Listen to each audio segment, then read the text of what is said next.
Bien. Hermanos, el estudio del día de hoy corresponde a la continuación de lo que habíamos visto. Bueno, más que una continuación es otro libro, el libro de Filemón. La semana pasada nos faltó un poquito de tiempo para terminar este libro y la verdad es que nos falta bastante poco para terminar este estudio, así que el día de hoy vamos a hacer un estudio más cortito, va a ser un poco más acotado, porque vamos a estudiar el libro de Filemón. Y habíamos dejado como tarea la semana pasada que estuviéramos leyendo este libro. Es una tarea a conciencia, no voy a preguntar quién lo leyó, quién no. Espero que todos lo hayan leído y que todos sepan el contenido de este libro. Y la verdad es que, hermano, este libro es un libro bastante especial y bastante curioso, porque es probable que si nosotros hubiésemos tenido que elegir de alguna manera qué libro estaban o no en la Biblia, quizás hubiésemos llegado a Filemón y nosotros hubiésemos dicho, quizás este libro es un tema personal, un libro tan pequeñito, quizás, que parece tener un contenido muy personal como para ser un objeto de estudio. Se trata de un problema, podríamos decir, que hubo entre un empleador y su empleado, pero el asunto está lejos de eso, y habla más acerca de esto la carta. Hay algo más que quiere decir. Es de las cartas más breves del apóstol Pablo. Vamos a ir cambiando acá. Bien, ahí tenemos algunas características. El autor es Pablo. Y es una de las cartas más breves del apóstol Pablo. Me debería decir que es la más breve. Es la única carta del apóstol Pablo que tiene un solo capítulo. Nosotros sabemos que los capítulos fueron agregados después, ¿verdad? O sea, la idea es que Pablo escribió esta carta de manera continua, no separada por capítulos ni por versículos, pero la más cortita. Hay 5 libros solamente en la Biblia que tienen un solo capítulo. Era Abdías, eh, segunda y tercera de Juan, Filemón, y la otra era Judas, se me iba, Judas. Y el otro libro que tienen perdón, un capítulo. Y quisiera leer a modo de introducción algo que un autor escribe respecto a este libro y nos dice lo siguiente: esta epístola de Pablo a su amigo Filemón ocupa un lugar único entre los escritos del Nuevo Testamento. Es la carta paulina más breve y además la única de carácter absolutamente personal. Esto es importante porque no es una carta que Pablo esté escribiendo a una iglesia, sino que la está escribiendo a una persona. Dice: el apóstol ya anciano está preso en alguna cárcel de Roma, Cesarea o Éfeso, y Timoteo y otros colaboradores se encuentran a su lado, pero él, por lo delicado del asunto que va a tratar, prefiere escribir de su propio puño y letra en vez de dictar la carta a algún amanuense. Un amanuense era aquel que escribía las cartas, ¿verdad? El destinatario, llamado Filemón, es un creyente, es una persona que, por lo que se puede leer en el libro, es generosa, es de buena posición y a quien Pablo mismo probablemente había llevado a la fe en Jesucristo. Amén. Eso es lo que se dice acerca de este libro. Su autor es Pablo. Y como antecedente habíamos dicho ya, en la carta más corta de Pablo, está dirigida a un miembro individual de la iglesia. Y Pablo envía esta carta a Filemón, dice, por medio de Onésimo, fugitivo de Filemón. ¿Ya? Esos son los antecedentes.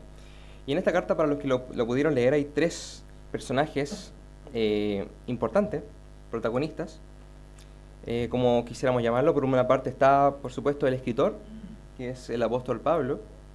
Ya sabemos acerca de Pablo. Está también Filemón, que es el que recibe esta carta. Y también tenemos a Onésimo, que es la tercera persona, que es un esclavo fugitivo. Como vamos a ver, es una persona que era esclavo de Filemón y se había escapado. Y ahora está recién convertido, ¿verdad? Llegó a los pies del Señor después de que se escapó, ¿verdad? Probablemente. Entonces el apóstol Pablo quiere llevar a este Onésimo de regreso hacia Filemón, su antiguo amo. Y quisiera que fuéramos al libro de Colosenses, porque ahí se nos habla acerca de este varón, Onésimo. Hermana Natalia, si nos pudiera leer, tiene ahí. Colosenses 4:7. ¿O algún hermano que tenga el...? ¿Sí la tiene? Ya, perfecto. Todo lo que a mí se refiere es lo hará saber Cristo, amado hermano y fiel ministro y consiervo en el Señor. ¿Y el 8? El cual he enviado a vosotros para esto mismo, para que conozca lo que a vosotros se refiere y conforte vuestros corazones. Con Onésimo, amado y fiel hermano, que es uno de vosotros. Todo lo que acá pasa os lo hará saber. Amén. Entonces ahí está nombrado Onésimo. Recordemos que estas cartas están conectadas, por eso que estaban dentro del mismo estudio. Filemón, él vivía en Colosas. Recordemos que la semana pasada estuvimos hablando acerca de la carta que escribió Pablo a los colosenses. Y uno de los hermanos allí en Colosas era Filemón. Y probablemente Pablo envió la carta, en verdad, por medio de Tíquico, que era un hermano que nosotros habíamos mencionado. Y también, aparte de Tíquico, también estaba Onésimo. Onésimo había sido enviado por Pablo para enviar esta carta a Filemón. Nosotros habíamos dicho también que este lugar, Colosas, estaba ubicado en Figia, que corresponde a una región de la Turquía del día de hoy. El día de hoy no existe ninguna ciudad en ese lugar, solamente se encuentran ruinas, pero recordemos que esa era una gran ciudad de mucho intercambio comercial. Y otro antecedente también es que Pablo no había visitado nunca Colosas. ¿Ya? Pablo nunca había visto probablemente a Filemón, y de hecho al final de la carta le pide que a lo mejor algún día lo vaya a ver, que le guarde el lugar. Pero no hay indicios de que Pablo haya visitado esta ciudad con anterioridad. Entonces, ¿qué es lo que hemos visto? Que esta es una carta personal, ya que escribe Pablo, en nombre del esclavo fugitivo de Filemón, Onésimo, que sirvió junto a Pablo, y suponemos que Onésimo llegó a ser cristiano después de que se escapó, porque en el momento que se escapó no hay indicios de que él haya sido ya cristiano, y probablemente Onésimo haya conocido a Pablo cuando Pablo ya estaba ahí en las prisiones en Roma. Entonces, estando Pablo ahí encarcelado, quizá conoció a Onésimo, le predicó el Evangelio, vio la manera en la cual Pablo había predicado, y esto lo trajo entonces al Evangelio. ¿Qué es lo que vio Onésimo? Tiene que haber sido en verdad algo grande para Onésimo haber estado en esclavitud y después ser libre, y ver a un hombre que, estando en esclavitud, era verdaderamente libre, ¿verdad? El apóstol Pablo, estando ahí en cadena, le predica acerca de la libertad, y este hombre Onésimo dice: yo soy verdaderamente esclavo. Y ahí quizá probablemente se haya convertido al Señor. Y antes de continuar, quizá hay una palabra allí que a nosotros nos genera un poco de molestia de oírlo, en cuanto de esclavitud, es la palabra esclavitud. Para empezar, nosotros tenemos que tener cuidado de no ver la esclavitud como un bien inmueble, tipo racial, ya como hoy en día se conoce la esclavitud. No era algo racial. En los días de Pablo muchas veces los esclavos eran resultados de la guerra, ¿verdad? Habían guerras, se tomaban un lugar y allí las personas que quedaban se convertían en esclavos. Pero más que nada era un tipo de servidumbre contratada, es decir, Roma estaba llena de doctores, abogados, maestros, ¿verdad? Que eran esclavos, ¿verdad? Ejercían aquello que hacían, y entonces no era debido a la raza, ¿ya? Que los tomaban como esclavos.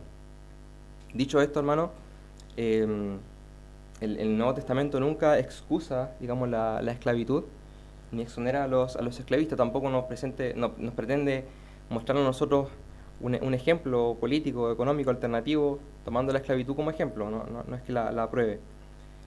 Más bien, como lo hace Pablo aquí, busca traer las implicaciones del Evangelio a los esclavos, ¿verdad? A los esclavos. Nosotros éramos esclavos, ¿verdad? También del pecado. Y esa es la analogía que se quiere hacer. Entonces, el bosquejo de esta carta, quizá cuando nosotros la leímos, he visto en varios lugares donde dan un bosquejo de esta carta, y es el mismo, básicamente. Tiene los saludos de Pablo, los primeros versículos nos habla acerca del saludo de Pablo. Después Pablo da gracias y nombra que intercede por Filemón. La tercera parte es como el corazón de este libro, que es cuando Pablo empieza a suplicar por este varón, por Onésimo. Y finalmente tenemos las observaciones finales que hace Pablo. Él hace a Onésimo. Esa es como la estructura básica de este libro.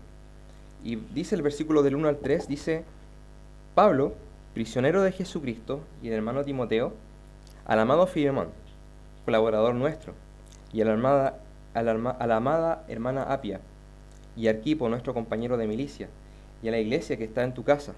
Gracia y paz a vosotros de nuestro Dios, Padre, y del Señor Jesucristo. Entonces ahí empieza a nombrar una serie de personas. Hay quienes han dicho que en verdad esta carta estaba dirigida a Filemón y a su familia también, porque también se nombra a su hermana amada hermana Apia. Probablemente Apia haya sido la esposa de Filemón, es lo que dicen algunos comentarios.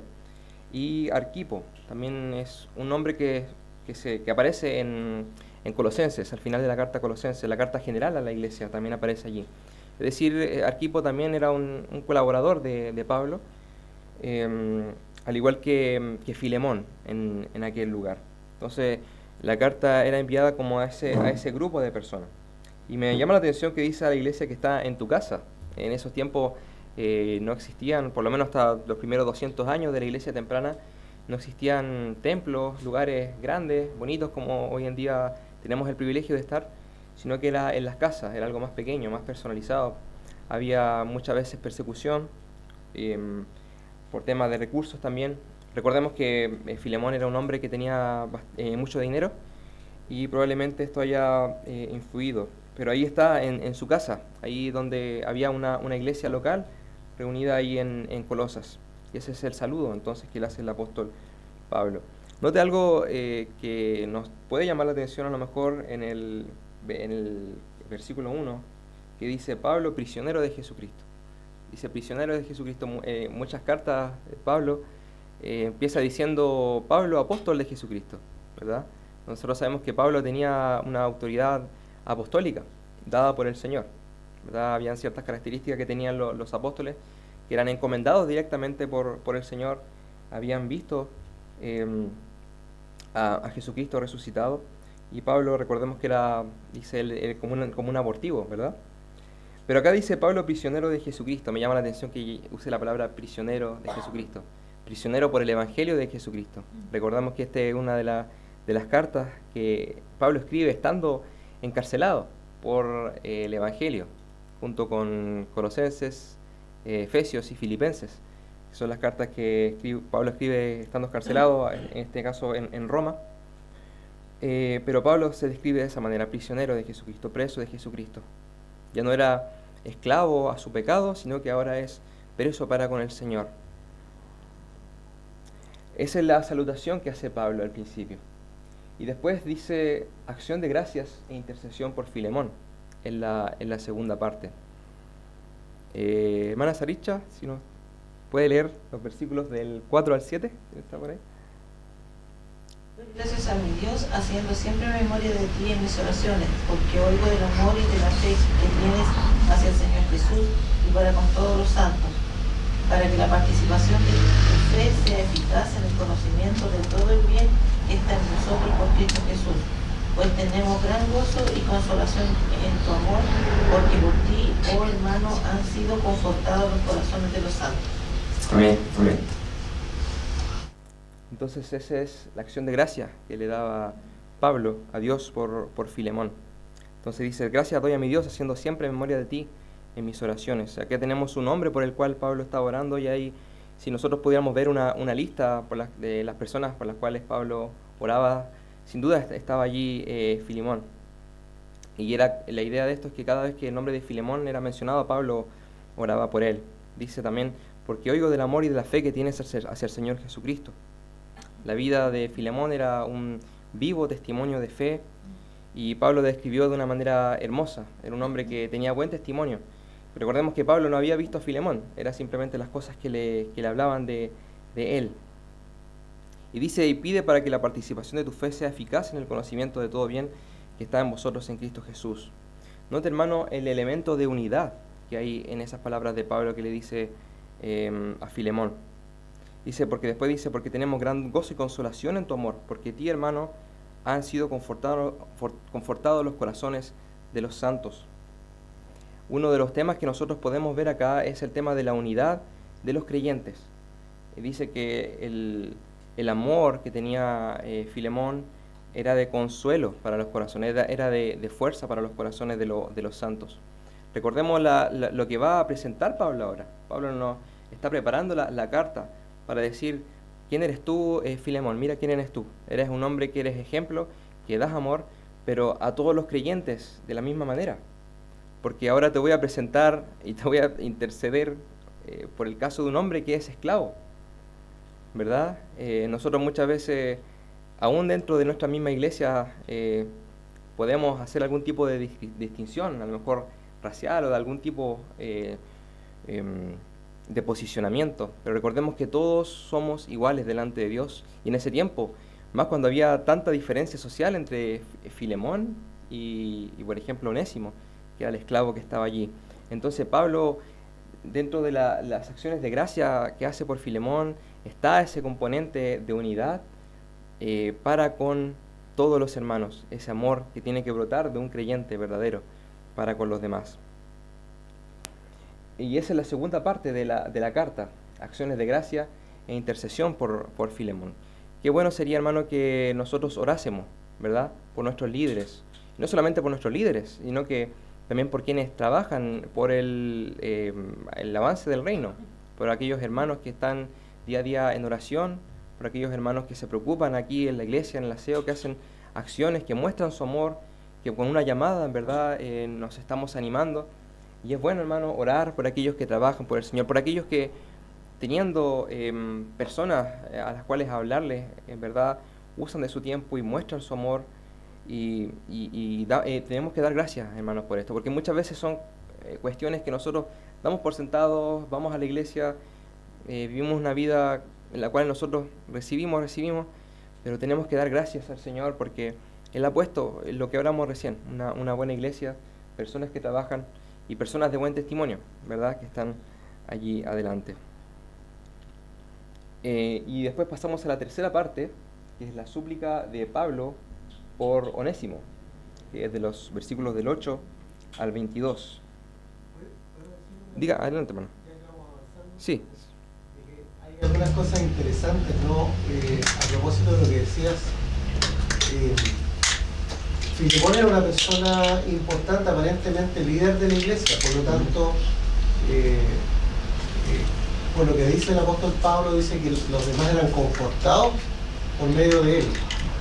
No explica muy bien cómo es esto, de hecho hay muchas cosas que quedan como en el aire, porque la intención de escribir del apóstol Pablo y lo que a nosotros nos debe quedar, que es el corazón del pasaje, es como una persona, ¿cierto?, que tenía un pasado totalmente distinto, que se había arrancado de la casa de su amo, de su jefe, probablemente llevándose cosas, robando, había tenido un cambio tan espectacular que en este momento va a entregar la carta, ¿cierto?, junto con, se me olvidó el nombre del Epafras, ¿cierto?, probablemente, o Tíquico era, ¿no? Sí. Tíquico, iban a entregar la carta sabiendo que podía ser acusado, metido en la cárcel.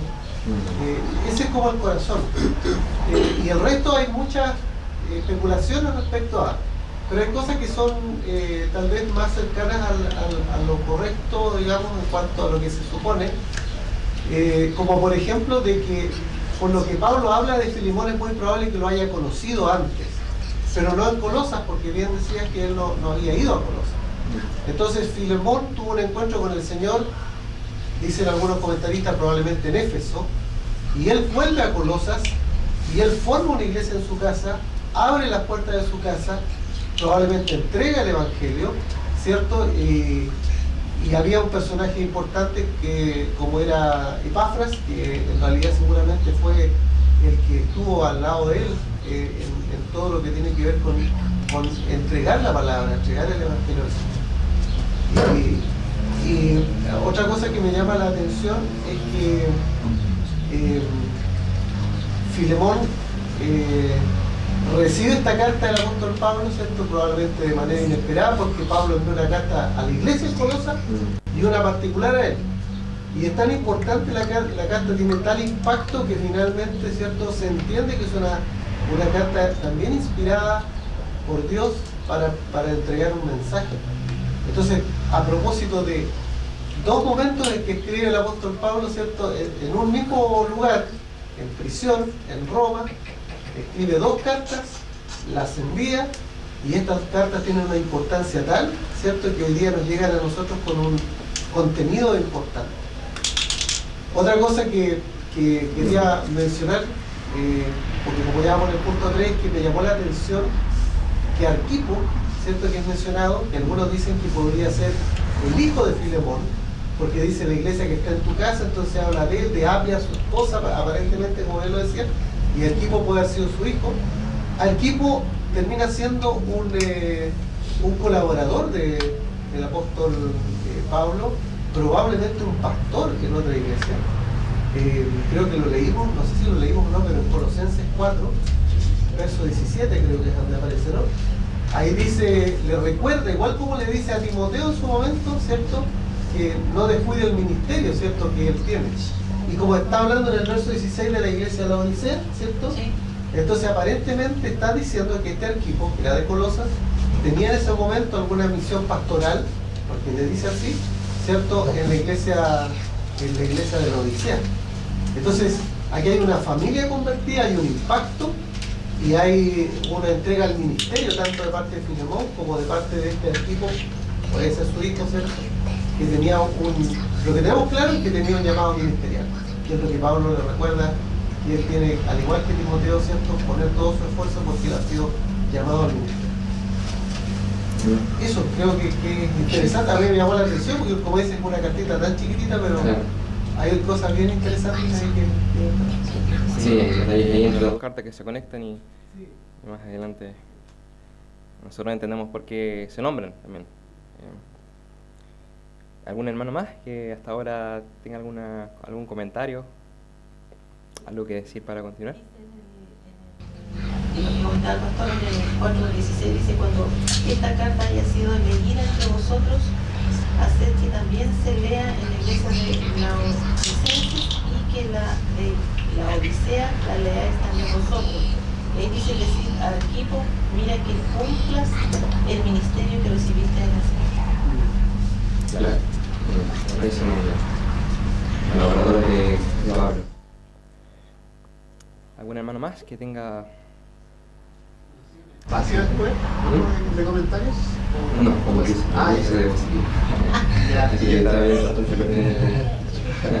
Yo estaba pensando respecto a lo de la esclavitud, que también hay una reflexión que podemos hacer ahí,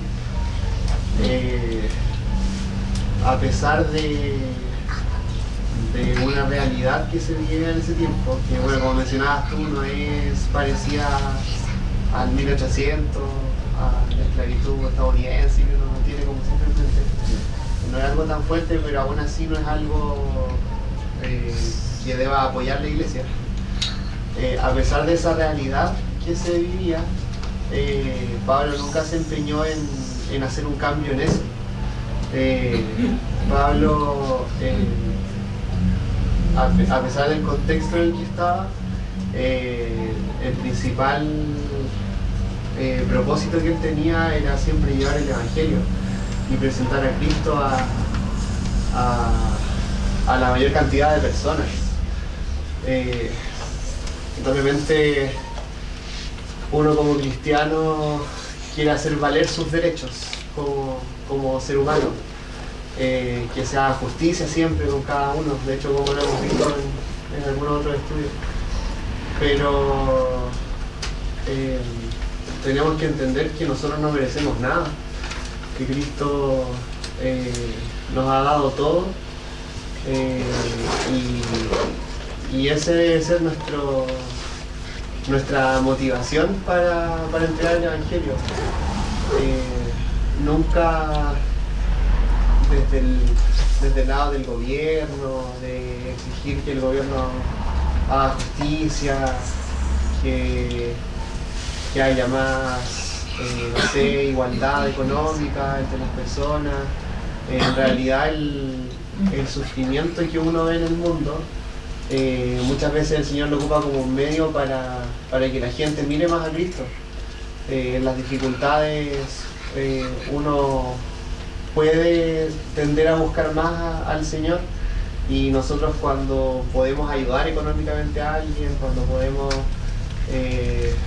preocuparnos de todos los tipos de necesidades que pueda tener una persona, lo tenemos que ver como un medio para que esa persona conozca a Cristo. Nunca nuestro principal propósito tiene que ser que las personas estén bien, que estén felices, que estén cómodas. De repente como iglesia podemos movernos para apoyar a un barrio, por ejemplo, que no tiene muy buena situación, llevar canastas familiares y todo eso, pero que eso se llega a hacer, que siempre sea el propósito de que las personas conozcan a Cristo, que por medio de esa acción se vea al Señor, no preocuparnos principalmente por sus comodidades. Y hice esa reflexión en el tiempo del estallido social, cuando muchas iglesias salían como a marchar, se unían a todo lo que estaba pidiendo la gente, y siempre pensé que esa era una mirada equivocada de lo que realmente Cristo nos muestra. Nosotros no podemos enojarnos con el gobierno y exigir que la gente tenga mejor situación económica, porque entendemos que como personas merecemos lo peor, y que el Señor, si no ha condenado al mundo aún, es por misericordia que ha tenido por el mundo. Entonces, Pablo tampoco se preocupaba de eso. Pablo tampoco se dedicaba a que la gente que era esclava, por ejemplo, que esto era una injusticia y que esto tenía que cambiar, sino que según el contexto mencionaba las cosas, hablaba de la esclavitud de Onésimo, por ejemplo, y si Onésimo le debía algo a Filemón, él pagaba por Onésimo, pero que Filemón lo reciba con alegría, entendiendo que ya era converso. Siempre Cristo era lo principal de todo, no cambiar la organización del país o de la nación o de cómo se llevaban las cosas. Eso. Gracias, hermano Rodrigo, gracias por ese comentario. Bueno, hermano, más. Bien, entonces continuando el tema del bosquejo, de hecho estos últimos 2 puntos son el corazón de la carta, con lo cual vamos a verlo más en profundidad en el tema de la carta. Ahí vemos la súplica que hace Pablo por Onésimo. Eso parte en el versículo 8 y se extiende hasta el versículo 22. Y dice el versículo 8, voy a leer solamente los primeros versículos, dice: por lo cual, aunque tengo mucha libertad en Cristo para mandarte lo que conviene, prefiero rogártelo, apelando a tu amor, siendo yo, Pablo, ya anciano y ahora además prisionero de Jesucristo. Entonces Pablo ya está llegando hasta este punto, seguramente ustedes ya lo leyeron en sus casas, pero es el propósito de esta carta.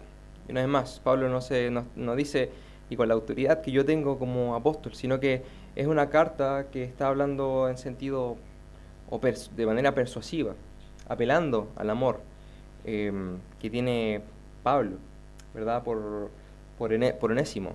Y no solamente el amor de Pablo por Onésimo, sino que el amor que debe tener todo creyente unos por otros.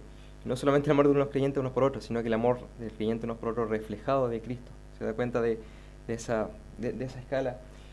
Y es por eso que Pablo no dice directamente ve y recíbelo, te lo ordeno, sino que dice en base al amor, intercedo por él, ¿verdad?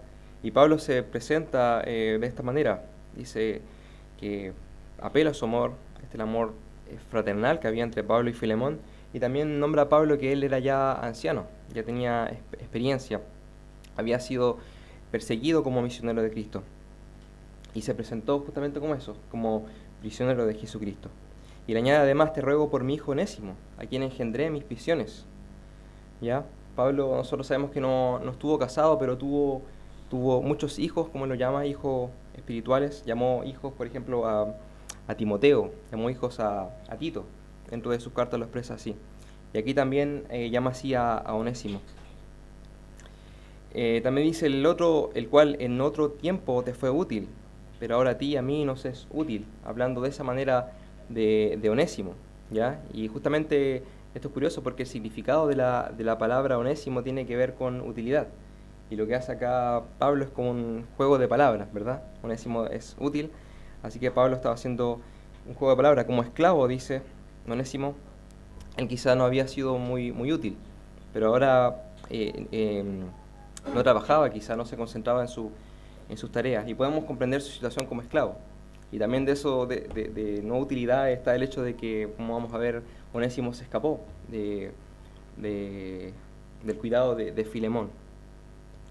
Pero ahora Pablo estaba enviando a este mismo Onésimo, que en otro tiempo fue inútil, a este hombre que es útil de nombre, ahora es útil en verdad.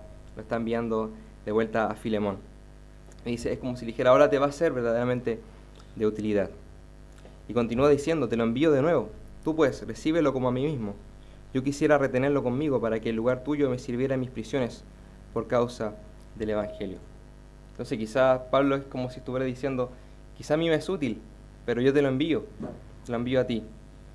Quisiera yo retenerlo, pero él va a ser útil allá. Entonces continúa diciendo, pero nada quise hacer sin tu consentimiento para que tu favor no fuera forzado, sino voluntario. Quizás apartó de ti por un tiempo para que lo recibas para siempre, no ya como esclavo, sino más que esclavo, como hermano amado, mayormente para mí, pero cuanto más para ti, tanto en la carne como en el Señor. Y aquí vemos en los versículos siguientes cómo es que Pablo hace una intercesión hermosa por Onésimo. Pablo empieza a decir, por favor, te ruego que lo perdones, y él empieza a decir después que lo mire como si viera a Pablo. Y ese es el corazón de la intercesión de Pablo, como vamos a ver más adelante. Y ahora quisiéramos ver el último punto, que son las observaciones finales, que son del 23 al 25, que dice, te saludan Epafras, mi compañero de prisiones por Cristo Jesús, Marco, Aristarco, Demas y Lucas, mis colaboradores. La gracia de nuestro Señor Jesucristo sea con vuestro espíritu. Amén. Entonces, acá hacen las últimas salutaciones, y es curioso porque nombra a Pablo, que seguramente en ese tiempo también, esta carta fue escrita más o menos alrededor del 60, más o menos en ese tiempo también estaba escribiendo el Evangelio. También nombra a Aristarco, y también nombra a un nombre que da pena verlo acá, ¿verdad? Que es Demas. En otras cartas dice que Demas se apartó, amando más al mundo, ¿verdad? Y está escrito acá también, ¿no? Nombra como un colaborador importante de Pablo, y nombra también a Lucas. La gracia de nuestro Señor Jesucristo sea con vuestro espíritu. Amén. Y entonces esta es la estructura de Pablo, del libro. Salutación de Pablo, acción de gracias por Filemón, súplica de Pablo por Onésimo y observaciones finales. Entonces, vamos a ver entonces el tema principal de este libro. El tema de la reconciliación, nosotros habíamos dicho, ¿cierto? La reconciliación a través del poder del Señor Jesucristo, de tomar todas las cosas y reunirlas nuevamente en Cristo Jesús, era un tema importante y central en el libro de Colosenses. Vemos que en el libro de Colosenses Pablo dice que había mucha herejía en la iglesia, y Pablo enfatiza mucho el nombre de Jesucristo, y una de las cosas que hace énfasis Jesucristo, a diferencia de las demás tradiciones, religiones, por así decirlo, ideología, filosofía, es que Cristo reconcilia en sí mismo todas las cosas y exalta, ¿verdad?, a Cristo. Por otra parte, la reconciliación se pone en práctica en el libro de Filemón. Se pone en práctica de una manera muy real. Porque Pablo lo que está haciendo es pedirle a un hombre que perdone a otro que lo ha perjudicado directamente a él, ¿ya? Y a ambos se les pide que hagan algo que es difícil, no solamente, vamos a ver de parte de Filemón, va a ser difícil pedirlo, darle el perdón, sino que también de parte de Onésimo, que tiene que acercarse a él, ¿verdad? Entonces vemos ahí que en la carta, que Onésimo, que es el esclavo que se escapó y que ahora Pablo lo está enviando nuevamente a Filemón, entonces es una imagen de alguien que necesita perdón, Entonces Pablo había enviado a Onésimo, a su jefe, alguien a quien había perjudicado, y ahora imagínense esto, Onésimo aparece en la casa de Filemón sin nada más que una carta de Pablo ahí en sus manos. Así que una escena bastante especial, una escena que a nosotros nos cuesta a lo mejor imaginar en ese tiempo. Y llega ahí no simplemente con una carta, sino como un hombre que necesita perdón. Y no solamente necesita perdón, sino que también es incapaz de pagar lo que hizo. ¿Qué voy a hacer?, quizás se pregunta Onésimo. y está cuidado únicamente por alguien que está muy lejos, allí en la cárcel. Recordemos que Pablo es el que lo envía. No puede ofrecer nada, ¿verdad? Y él merece un castigo. Y por otra parte tenemos a Filemón. Filemón, dice, es el ofendido, que no a lo mejor pudo haber encontrado fácil el perdonar. En ese tiempo recordemos que Filemón era un hombre importante ahí en Colosas, un hombre que tenía poder, que tenía muchas riquezas a lo mejor, y el hecho de que perdonara a uno de sus esclavos, podría pensarse que él estaba mostrando a lo mejor algún tipo de debilidad. Él podía ser avergonzado a lo mejor con sus vecinos, quizá, por traer a un empleado que estuvo fugitivo y lo contrató y se escapó de esta manera. Tal vez le preocupa que dicha indulgencia alentara a Onésimo, dice acá, a ver su crimen a la ligera, dice un comentarista. Quizá también alentaría a otros, ¿verdad?, a seguir el ejemplo de Onésimo, decir, si este se escapó, también puedo hacerlo, y les haría pensar que también se podría librar fácilmente. Entonces, está Pablo aquí, pidiéndole esto a Onésimo. Pero ¿por qué Pablo hace esta solicitud? ¿Para qué Pablo dice esto? Como dice ahí, para que se demuestre el amor de Cristo y el poder reconciliador y redentor del Evangelio. Pablo está haciendo el rol de pacificador, ¿verdad? No está siendo agresivo al respecto. Fíjate en las cartas, ya lo hemos leído quizás en sus casas, cómo es que Pablo se dedica a suplicarle a Filemón. Es un ruego. Onésimo, estando allá con Pablo, se convirtió al cristianismo, por lo que Pablo trata directamente con Onésimo. Onésimo dice, es mi hijo, como vamos a ver ahí. Dice, Onésimo es mi hijo, dice en el versículo 10. Si alguien quiere leer el versículo 10 nuevamente, hermano Miguel, si él tiene la... Filemón 10. Sí. De Filemón. Te ruego por mi hijo Onésimo, a quien engendré en mis prisiones. Claro, mi hijo. Dice, amado hermano también, en el versículo 16. Y en el versículo 17, hermano Álvaro, si lo tiene por ahí. Versículo 17 también.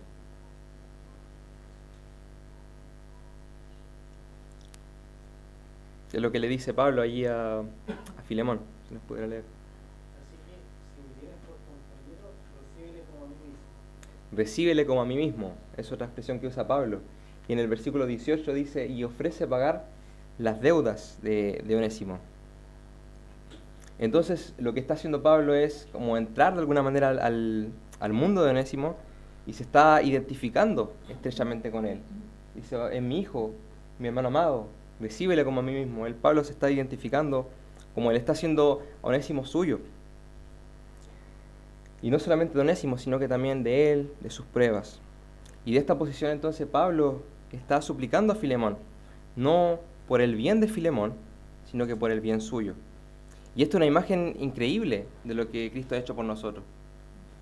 Porque Pablo dice, recíbele como si fuera yo mismo. Y es una vez más el tema que nosotros habíamos visto en la primera parte de Colosenses, que es la unión que nosotros tenemos con Cristo. Cuando nosotros estamos unidos a Cristo, cuando en verdad tenemos esa unión vital con Él, real, es algo que en un sentido es muy real. Lo que hace Cristo es identificarse con nosotros y le suplica al Padre en nuestro nombre. Entonces Pablo está siguiendo ese ejemplo de Cristo al buscar la reconciliación de los dos creyentes. Está diciendo, así como Cristo se identifica por ti, así también tú ven y haz lo mismo. Entonces, este es un ejemplo muy importante para nosotros. Versículo 18, y si en algo te dañó o te debe, ponlo en mi cuenta. Ponlo en mi cuenta. ¿De qué manera, hermanos, impacta esto en nuestra vida? Y les quisiera preguntar, ¿de qué manera impacta esta situación? ¿Qué comentario podemos hacer acerca de esto? Perdón. Lo que yo pienso siempre es que cuando uno tiene un problema con otra persona, ¿no?, que le han hecho un agravio, entonces uno se enoja,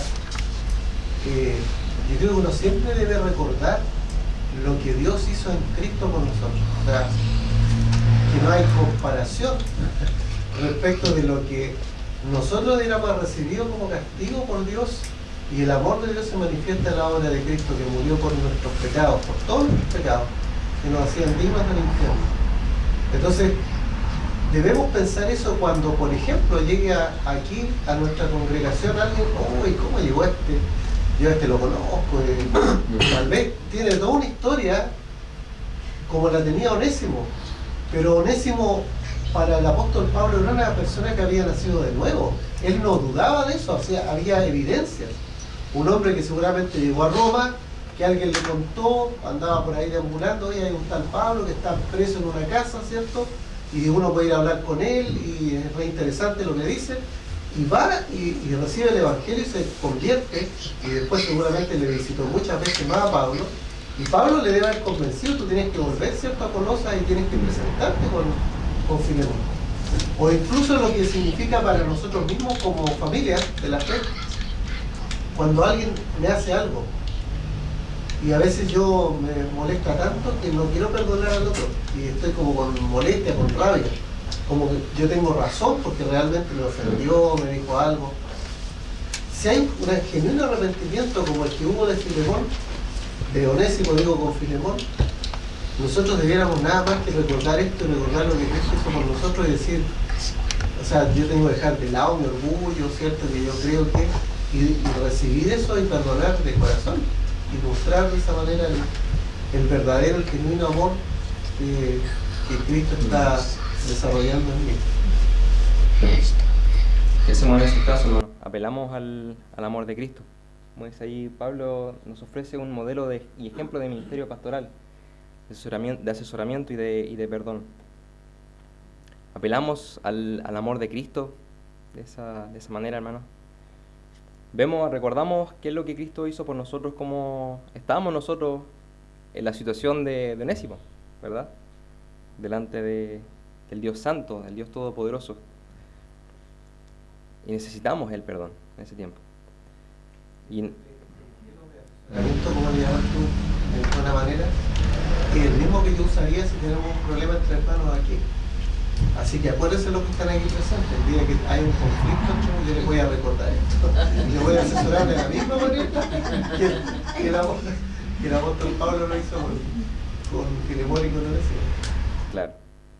Es interesante ver cómo Pablo, o sea, al amor que apela Pablo hacia Filemón, de cómo tiene que actuar. Salir siendo siempre igual de Jesucristo. Entonces es interesante ver cómo le trata de mostrar al amor que está apelando, al amor que fue mostrado a él primero, porque cuando le dice que si hubo alguna cosa, algo, si le debe algo o le hizo algún daño, que lo pague a su cuenta. Entonces que él se hace cargo, que él escribe, dice, yo Pablo le escribo de mi mano, yo lo pagaré. Entonces es como, y ahí pone como un detalle como, o sea, se ve chico, pero en verdad es como grande, que dice, por no decirte que aun tú mismo te me debes. Entonces es como, es interesante el amor que pela Pablo, a ese amor de Cristo, como dice el pastor. Entonces, pero ¿cómo se lo muestra? ¿Cómo le enseña? Lo importante es lo que apela. Y es algo para nosotros pensar. Si recordamos cómo fue la primera vez que nos dimos cuenta de la profundidad de nuestro pecado y de nuestra injusticia delante de Dios, algo a lo que Pablo apela, ¿verdad? Ese amor que tiene Dios por nosotros, que debemos usarlo como ejemplo en estas situaciones, y no son fáciles de llevar, ¿verdad? No era fácil para Filemón perdonar, tampoco para Onésimo ir para allá y presentarse delante de él, ¿verdad? Ambas situaciones eran complicadas, y algo que el escenario en este mundo muchas veces no entiende, pero el amor que nosotros tenemos que reflejar de lo que hemos visto. Bueno.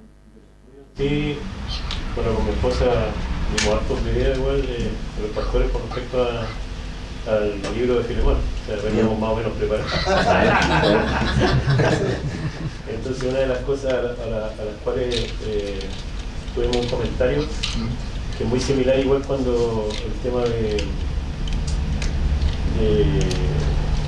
buen samaritano, cuando el personaje al final que recoge, ¿cierto?, y lo deja en el mesón, también le dice si él va a ocupar algo más, si va a gastar algo más los días que esté, yo también lo voy a pagar.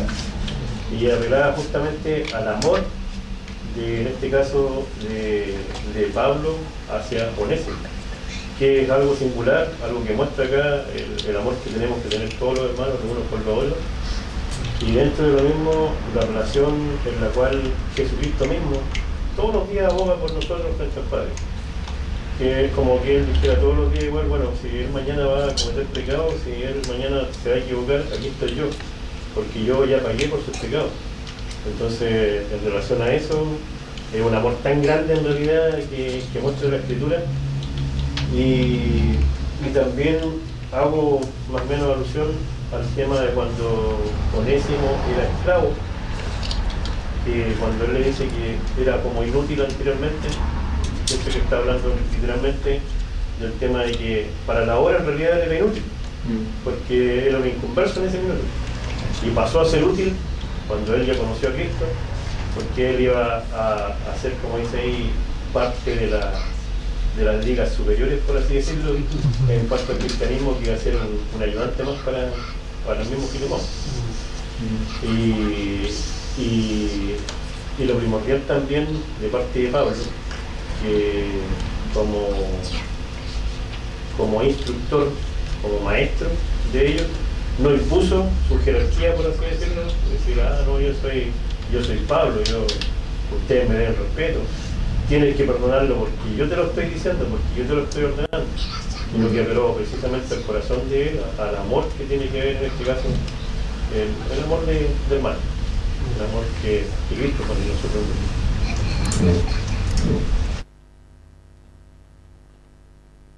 Qué buenos comentarios, hermanos, qué bueno que vinieron preparados para un tema importante, ¿Cuál es la vida del reino?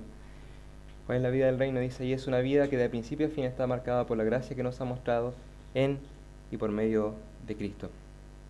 Que recordemos esto, hermano, que esta gracia que nos ha transformado pueda ser un reflejo de la gloria de Dios. Que las palabras de Jesucristo se cumplan para que todos los hombres sepan que somos discípulos de Él por el amor mutuo que nos debemos mostrar unos por otros, ¿verdad? Que seamos ejemplos. Muchas veces somos tan reacios, ¿verdad?, a mostrar este amor. Nos cuesta tanto perdonar. Y en verdad, cuando nos meditamos, ¿de qué manera fuimos perdonados, hermano? Debe ser algo que debe marcar nuestras vidas, ¿verdad?, el perdón a otro. Y pensando que también nosotros podemos ofender a otro. Así que, hermanos, les animo a meditar en estas verdades. Si algún hermano más tiene algún comentario o algo que haya concluido leyendo la semana la carta, que lo quiera hacer para finalizar. Bien, creo que ya está todo dicho. Vamos a orar y vamos a pedirle al Señor que lo que hemos oído lo podamos poner por práctica en nuestras vidas.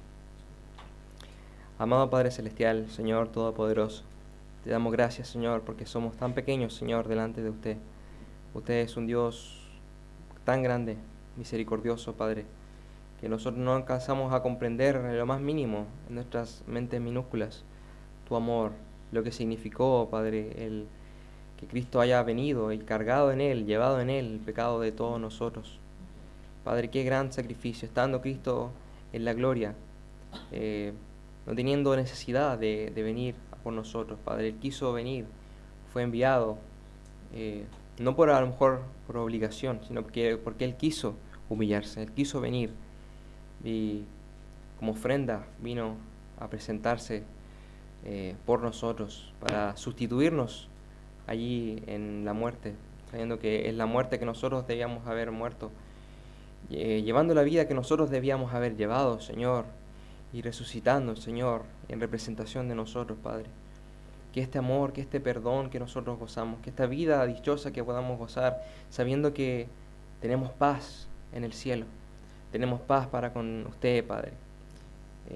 Es algo que en verdad debe impactar nuestra vida y debe llevarnos a mostrar este amor unos por otros, Señor. ¿Quiénes somos nosotros, Padre, para no perdonar, Señor? Nuestra deuda ha sido perdonada, Señor, y muchas veces somos como aquel deudor, Señor, que vino y se le presentó a alguien que debía menos y él no le quiso perdonar, Señor. Qué injusto, Señor, es esto, Padre, en verdad. Nosotros somos tan orgullosos, tenemos que luchar contra nuestro orgullo, nos cuesta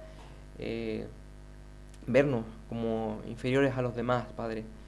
Nos cuesta, Señor, muchas veces separarnos sacarnos esta caparazón del orgullo y poder centrarnos en vivir una vida que te agrade, Señor.